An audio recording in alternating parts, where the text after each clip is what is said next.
رسول صلی اللہ علیہ وسلم کی اولاد آپ کو ہر جگہ نظر آئے گی، اور وہ جو منافقین تھا، وہ جو شخص تھا جس سے کہا کہ اللہ کے رسول کی نظر ختم ہو جائے گی، ہماری 8 اولادیں، لہٰذا اس کو ایسی بیماری لگی، اس کے بچوں کو ایسی بیماری لگی کہ اسی دور میں اسی وقت ساری اولادیں اس کی ختم ہو گئی۔ اور آپ دیکھ سکتے ہیں کہ اللہ کے رسول صلی اللہ علیہ وسلم کی نسل آج پوری دنیا کے اندر موجود ہے۔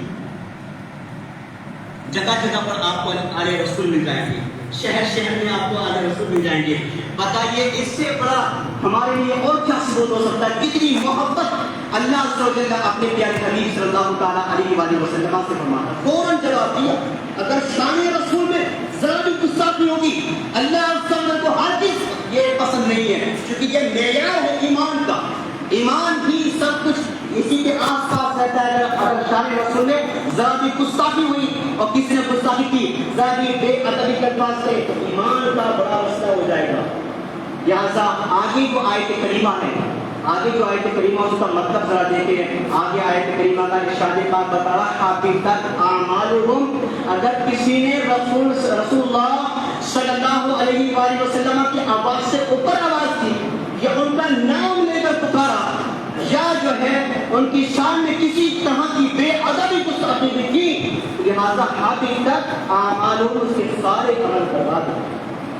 ایک بات سنیں، مثال کے طور پر اگر ہم نماز نہ پڑھیں تو لہٰذا ہم نے جو ایک ٹائم کی نماز نہیں پڑھی، اسی وقت کا ہمارے ذمے میں کیا گناہ لکھا جائے گا، اسی کا۔ ایسا نہیں ہے کہ نماز چھوڑنے کی وجہ سے سارے گناہ تاج ہم پر جو ہے ایک بوجھ ڈال دیا جائے گا، ایسا نہیں۔ اگر ہم نے زکات نہیں کی، اس سے 1 سال زکات نہیں کی، تو اس کا ہی گناہ ہم پر کیا ڈالا جائے گا، ایسا نہیں، سارے جو عمل ہمارے خراب ہوتے ہیں۔ لیکن اگر اللہ کی رسول صلی اللہ علیہ وسلم کی شان میں ذرا بھی بے ادبی یا ادنا سے کلمات گستاخانہ کہے، لہذا اس ایک بے ادبی گستاخی کی وجہ سے ایک عمل نہیں بلکہ سارے عمل برباد ہو جائیں گے، یوں سمجھے کافر ہو جائیں گے، سارے عمل آپ کے ختم ہو جائیں گے، صرف ایک ادبی ایک گستاخی کی وجہ سے۔ آپ دیکھ سکتے ہیں حقیقت اعمالوں کی دنیا والآخرہ، نہ دنیا کے اندر وہ انسان عمل والا ہوگا، نہ آخرت میں تو اس کا کوئی مثال ہی نہیں ہوگا۔ یہ اللہ کے رسول صلی اللہ علیہ وسلم کی شان کے بارے میں ذرا آپ آگے چلیں۔ بخاری شریف کی حدیث سے کہا، بخاری شریف کی حدیث کے بارے میں بہت مختصر انداز میں پیش ہے۔ حضرت ابوبکر صدیق رضی اللہ تعالیٰ عنہ، اللہ کے رسول کسی وجہ سے کسی معاملے میں دو فریقوں کا جھگڑا ہو گیا تھا، اللہ کے رسول صلی اللہ علیہ وسلم چلے گئے، ان کا آپس میں جھگڑا نکالنے کے لیے عصر کا وقت ہو گیا۔ حضرت ابوبکر صدیق رضی اللہ تعالیٰ عنہ آگے بڑھے، آگے جب بڑھے اسی درمیان اللہ کے رسول صلی اللہ علیہ وسلم تشریف لے آئے۔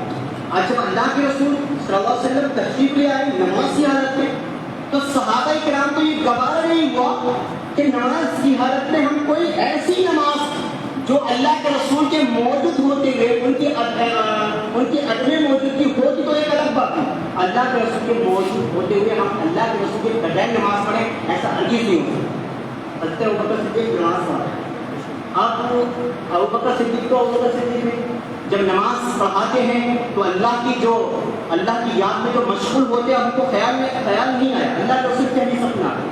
جب پہلی صف آئے صحابہ کرام کو معلوم ہو گیا کہ اللہ کے رسول صلی اللہ علیہ وآلہ وسلم تشریف لے آئے۔ اب ابوبکر صدیق کو کیسے بتائیں، کیسے ان کو بتائیں کہ اللہ کے رسول صلی اللہ علیہ وسلم نماز میں آ چکے ہیں، آپ پیچھے ہٹ جائیں، اللہ کے رسول کو مصلی امامت پر آنے دیں، کیسے بتائیں؟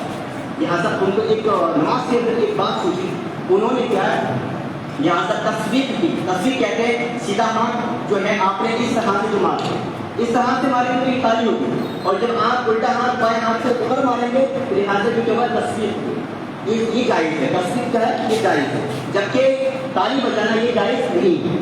اب انہوں نے نماز کے اندر کیا کرنا شروع کیا، تصویر کرنا شروع کیا۔ جب تصویر کی، اب ایک شخص نہیں، تصویر ایک ہی نہیں بلکہ ایک دوسرے نے بھی بجائی، تیسرے سارے انہوں نے بجائی، یہاں تک کہ سارے صحابہ نے تصویر کرنا شروع کر دیا۔ اب ابوبکر صدیق اللہ کی یاد میں جب نماز پڑھتے، اللہ کی یاد میں ایسا مشغول ہو جاتے کہ دنیا کی انہیں کوئی خبر نہ ہوتی۔ جب تصویر ہوئی، آواز آنا شروع ہوئی تو ابوبکر صدیق رضی اللہ تعالیٰ عنہ نے سمجھ لیا کہ مسئلہ بڑا ہے، مسئلہ کوئی اہم مسئلہ ہے، لہٰذا ابوبکر صدیق تھوڑے پیچھے مڑ گئے۔ جب پیچھے مڑ کے دیکھا تو اللہ کے رسول صلی اللہ علیہ وسلم پیچھے کر گئے، فوراً نماز سے پیچھے ہٹ گئے۔ اللہ کے رسول تو اللہ نے اس سے اشارہ کیا کہ آپ مصلی کی امامت کرتے ہیں، لیکن اللہ کے رسول صلی اللہ علیہ وسلم جو صدیق اکبر نے کیا پیچھے ہٹے، لیکن اللہ کے رسول مصلی کی امامت پر آ گئے اور اپنے ہاتھوں کو پھیلایا۔ اور ابوبکر صدیق جو خدا کی بارگاہ میں دعا کی، لہٰذا انہوں نے وہ دعا کی کہ دعا ایک بات یہ بھی ذرا دھیان رکھیں، وہ لوگ جو نعرہ لگاتے ہیں وہ یہاں پر ایک بات دھیان رکھیں، یہاں پر صحابہ کرام نے کس کو آگے بڑھایا؟ مصلی امامت۔ وہاں پر حضرت عمر فاروق اعظم بھی موجود ہیں، حضرت علی بھی موجود ہیں، عثمان غنی بھی موجود ہیں، ابوبکر صدیق بھی موجود ہیں۔ یہ تمام بڑے بڑے صحابہ کی موجودگی میں تمام صحابہ کرام نے کس کو آگے بڑھایا؟ ابوبکر صدیق رضی اللہ عنہ۔ یہ اشارہ تھا اس بات کا، اگر میرے بعد میری خلافت کا کوئی حقدار ہوگا تو وہ ابوبکر صدیق رضی اللہ عنہ۔ یہ اس بات کا اشارہ تھا۔ لہٰذا آپ نے یہ موٹی موٹی باتیں بہت جلدی سے آپ کے سامنے حدیث کا خلاصہ کچھ صدیق اکبر نے نماز سے کھڑا تھا، دعا کی اللہ تعالیٰ سے کہ اللہ تعالیٰ بڑا اچھا مجھے مصلی امامت پر جگہ ملی، یہ طرح بڑا ایسا۔ اس کے بعد صحابہ کرام وہ پیچھے ہٹ جاتے ہیں، نماز ہونے کے بعد مکمل نماز ہو۔ آپ یہاں پر آپ ایک بات دیکھیں، اگر نماز کے اندر کوئی انسان تصدیق بھی کرے تو بتائیے اس کی نماز نہیں، نماز ٹوٹ جائے گی۔ اگر کوئی انسان نماز کی حالت میں پیچھے مڑ کر دیکھے تو اتنا دیکھنے سے اس کی نماز کیا ہو جائے گی؟ فاسد ٹوٹ جائے گی، ختم ہو جائے گی۔ کیونکہ یہ عمل کثیر ہے، ایک عمل قلیل ہوتا ہے، تھوڑا عمل اگر کسی نے پوچھا لیا اس طرح سے کر دیا یا اس طرح سے کر دیا، تھوڑا عمل ہے، اس عمل کی بنیاد پر نماز خراب ہوتی نہیں ہے۔ لیکن اگر کوئی انسان اپنا چہرے گھما لے تو اب نماز ٹوٹ جائے گی، کیونکہ یہ سمجھا جائے گا کہ یہ نماز کے اندر نہیں ہے۔ تو ایک تو کیا نماز کے اندر ہی صحابہ کرام نے تصویر تالی بجائی، تو تصویر ہے تالی الگ ہوتا ہے، تصویر کی انہوں نے، اور دوسری صدیق اکبر رضی اللہ تعالیٰ عنہ نے دعا کے لیے ہاتھ بھی اوپر اٹھائے۔ تیسری بات حضرت ابوبکر صدیق رضی اللہ تعالیٰ عنہ نے پیچھے مڑ کر بھی دیکھا۔